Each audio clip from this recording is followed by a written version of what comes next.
Good morning, Franklin. It's Monday morning, February 1st. I'm Eric Stuckey, and it's time for the top three things. I'll go ahead and take this off. We're out here on the square because it is February 1st, and February is Black History Month, and I'm standing right by one of the 5 markers we've added in the last year or so to commemorate and recognize important parts of our history, especially as it relates to African Americans before, during, and after the Civil War. So this is one of the 5 markers that's here. And right behind this marker, later this year, we look to install the U.S. Colored Troops statue. So a life-size statue of a U.S. Colored Troops soldier. Funds have already been raised by the community for that important recognition. So that's a great thing. Related to that, the African American Heritage Society, they do a black tie event. It's one of their big events of the year. It's not going to be in person this year. It's this Saturday at 6 o'clock. But if you want to attend virtually, you can. Just go on Facebook and search for African American Heritage Society of Williamson County, and you can get the information about that event. And that's a great way to plug into the community, and that's an important work that they do, and recognizing and promoting and sharing that important part of our history here in Franklin. So that's kind of a bonus item, but that's an item right there. Wanted to share with you too some other developments. This past week, the Board of Mayor and Aldermen voted to fill the vacancy created by the death of Pearl Bransford, our at-large alderman, and they have decided to fill it with a familiar name, familiar person. John Schroer will fill it only until October, at which time there'll be an election for the ward alderman, and in addition to those 4 seats, they'll also have an election for the final 2 years of that at-large seat that had been Pearl's. So John has agreed to serve, but serve only through the election in October, and then there'll be the election at that point for the at-large alderman for the remaining 2 years of that term. So we want to welcome John back. John had been mayor for about 3 years.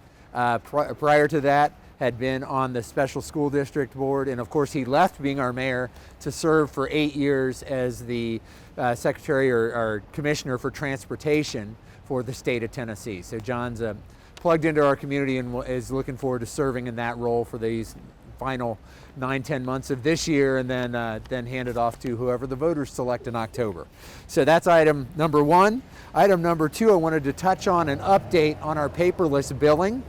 Almost 1,200 of you have signed up this past week or so to take on the electronic billing service. It's free of charge, it's totally voluntary, but you can go to franklintn.gov/paperless billing, and you can get signed up for that. It's a great new convenient way to get your utility billing from the city of Franklin. So check that out. And item number 3, I wanted to share with you some COVID updates. We haven't talked for a little while about that.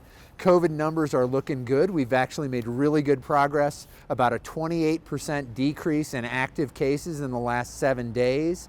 And if you roll that back about 3 weeks, it's almost half of what it was 3 weeks ago. So that's great progress, but that means continue to do the safeguards that we've been talking about in terms of mask wearing, hand washing, keeping the distance wherever you can. On the vaccine front, we are getting more vaccines. We had significant increase in vaccines this last week, so much so that now Saturday mornings are opened up for vaccine distribution at the Ag Center from 9 to noon this past Saturday, so stay tuned. There may be some additional updates there, and that will occur.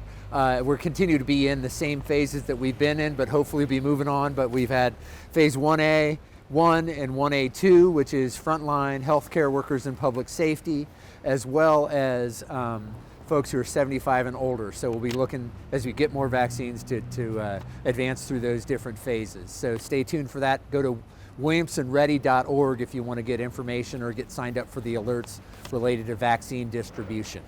And then finally, another bonus item. This week is School Counselor Week, Recognition Week. So thank the school counselors that do that great work in our public schools and schools throughout Williamson County and Franklin. So those are your top 3 things with some bonus items. Have a great week. Take care and stay well, Franklin.